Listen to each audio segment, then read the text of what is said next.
சிவபெருமானது 64 திருவிளையாடல்களில் குண்டோதரனுக்கு அன்னமிட்ட படலம் நூலின் 7வது படலமாகும். சுந்தரேஸ்வரர் மீனாட்சி திருமண நிகழ்விற்கு வந்திருந்த அனைவரும் வெள்ளியம்பலத்தில் நிகழ்ந்த இறைவனாரின் திருநடனத்தினைக் கண்டு களித்தனர். பின்னர் அனைவரும் அறுசுவையுடன் கூடிய திருமண விருந்தினை உண்டனர். திருமண விருந்தினை உண்டவர்களுக்கு பாக்குத் தாம்பூலத்துடன் பரிசுப் பொருட்களையும் தடாதகை வழங்கினார். அப்போது சமையல்காரர்கள் தடாதகையிடம் விரைந்து சென்று, அம்மையே, திருமண விருந்திற்கு தயார் செய்த உணவு வகைகளில் 1000ல் 1 பங்கு உணவு கூட காலியாகவில்லை.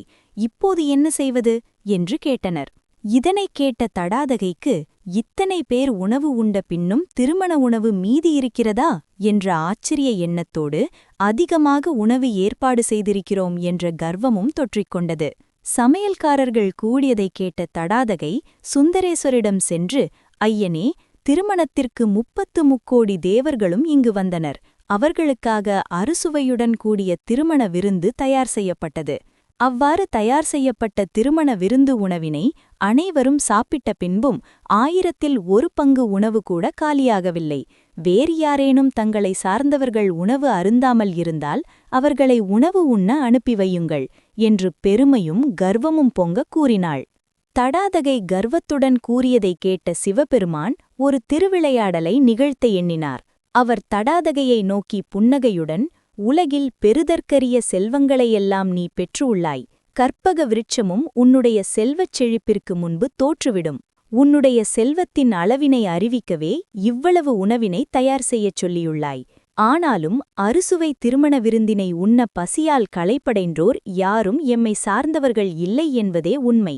நான் இப்போது என்ன செய்வது என்று கேட்டுவிட்டு பின்பக்கத்தில் நின்றிருந்த குண்டோதரனுக்கு வடவை தீவென்னும் பசிநோயினை உண்டாக்கினார்.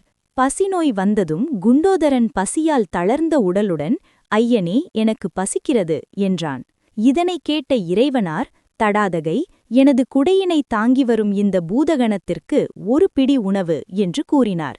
இதனைக் கேட்ட மீனாட்சி, 1 பிடி உணவு என்ன, வயிறு நிறைய திருமண விருந்தினை குண்டோதரன் உண்ணட்டும் என்று கர்வத்துடன் கூறினாள். குண்டோதரனும் பசியோடு திருமண விருந்து நடைபெறும் இடத்தினை நோக்கிச் சென்றான்.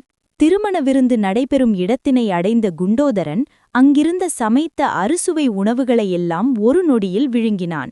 பின் அங்கிருந்த காய்கறிகள், பழங்கள், கரும்பு, தேங்காய், அரிசி, நவதானியங்கள், சர்க்கரை என கண்ணில் பட்ட எல்லா உணவுப் பொருட்களையும் உண்டான். அப்போதும் அவனின் பசிநோய் தீரவில்லை. இவ்வளவு சாப்பிட்டும் குண்டோதரன் வயிறு ஒட்டிப்போயே இருந்தது. அவன் வயிற்றிலிருந்த அக்கினி அனைத்து உணவையும் நொடிப்பொழுதில் பஸ்மமாக்கியது. இன்னும் ஏதாவது உண்ணத்தாருங்கள் என்று அங்கிருந்த சமையல்காரர்களிடம் கேட்டான். அதனைக் கேட்ட சமையல்காரர்கள் தடாதகையிடம் குண்டோதரன் உணவுகள் அனைத்தையும் விழுங்கியதையும் இன்னும் உண்ண உணவு வேண்டும் என்று கேட்டதையும் பற்றி கூறினர். இதனைக் கேட்ட தடாதகை சுந்தரேசரிடம் சென்று தயங்கியபடி, எப்படி தொடங்குவது என்று தயங்கி நின்றாள். இறைவன் ஒன்றும் தெரியாதவர் போல தடாகையிடம், குண்டோதரன் சாப்பிட்டு முடித்துவிட்டானா? மற்ற பூதங்களுக்கு ஆள் அனுப்பியிருக்கிறேன், இதோ வந்துவிடுவார்கள், சற்று பொறுத்துக்கொள் என்றார் இறைவன்.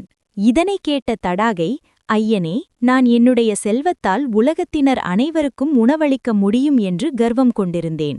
ஆனால் தாங்கள் 1 பிடி உணவு சாப்பிட சென்ற குண்டோதரனின் பசியை என்னால் போக்க இயலவில்லை. என்னை மன்னியுங்கள் என்று கூறி சிவபெருமானே சரணடைந்தாள். சிவபெருமான் இந்த திருவிளையாடலை செய்து இதன் மூலம் உலகிற்கு அளித்த நன்மை, இறைவியே ஆனாலும் தன் செல்வத்தை எண்ணி கர்வம் கொள்ளக்கூடாது. கர்வம் கொண்டால் உள்ளதும் அழிந்து போகும் என்ற கருத்தை அனைவருக்கும் அறிந்து கொண்டு யாரும் கர்வம் கொள்ளக்கூடாது என்பதை இந்த திருவிளையாடல் மூலம் அனைவருக்கும் உணர்த்தினார்.